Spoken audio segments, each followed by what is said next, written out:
So have you ever had a great idea, a really good one, you knew it was going to work, and you created a thing, like maybe it was a course or a program, or maybe it was a one-on-one service or some kind of package or a design in a box or something really cool, and you put it out into the world and nobody bought it? Yeah, me too.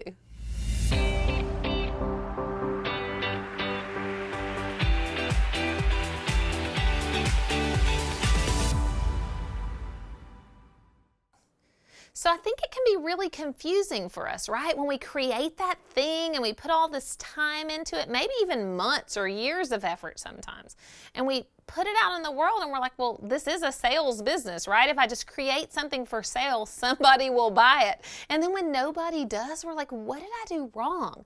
Like, why didn't that work? It seems so smart to me. In my opinion, everybody needs this thing. They should all buy it, right?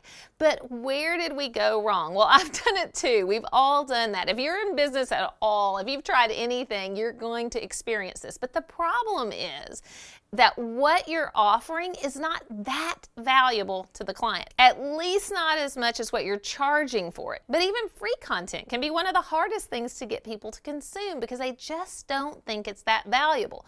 So how do we bridge this gap between what we think is important and what the customer actually wants to buy?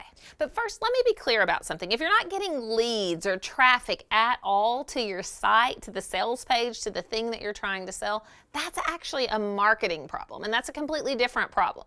But the problem we're talking about today is when you're getting plenty of traffic, but nobody's consuming the content, meaning nobody's either buying it, or if it's a free thing, they're not downloading it.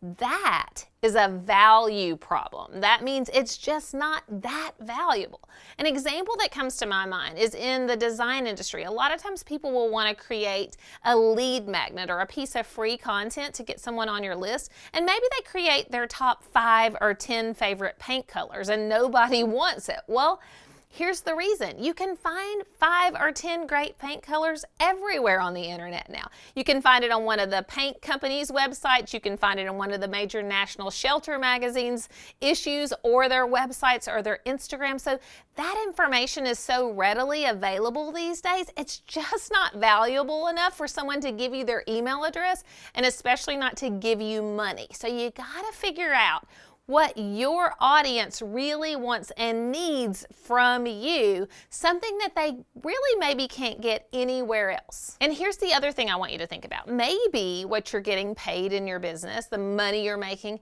is exactly equivalent to the value that you are putting out.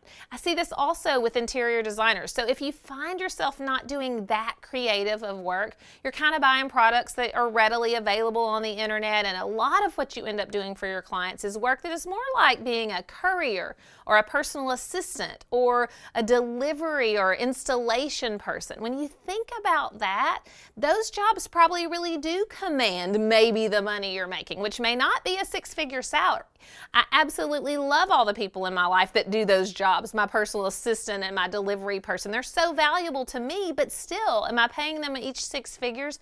Probably not. There's a great internet marketing guru named Dean Jackson that really sums this up perfectly. He says, those people, those doers and taskers, are what he calls the farmers. And you want to be the cow. I mean, I know, how many of us really want to be a cow? But in this example, you do, because the cow produces the milk. And the milk is the expertise. It's that unique, very valuable information that only you can give.